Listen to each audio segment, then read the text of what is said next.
Okay, we're back, and Jadon decided after doing 7 plus 5 equals 12, he wanted to write his own problem. So he wrote down 1 plus 9 equals, and he wants to use some little fossils we have.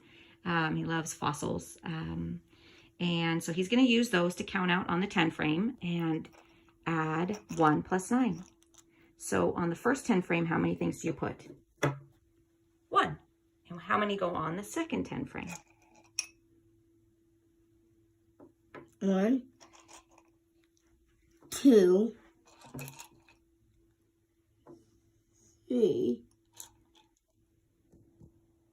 4. And Jadon found these fossils way more interesting than the letter tiles we used for the last video. So let them use whatever they find way more interesting. 6.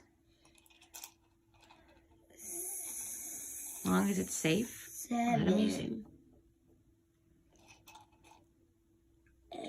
8.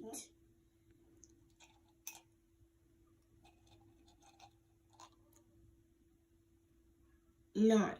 Perfect. So now we need to add them together. Jadon, do you think it makes more sense to move 1 down here or to move all 9 up here? All 9. You want to move all 9?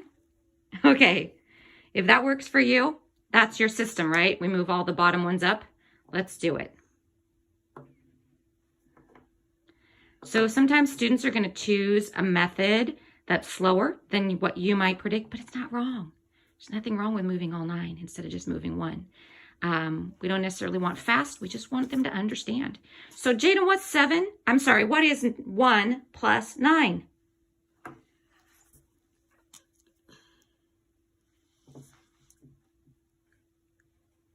There we go. It's 10. And bye. Bye.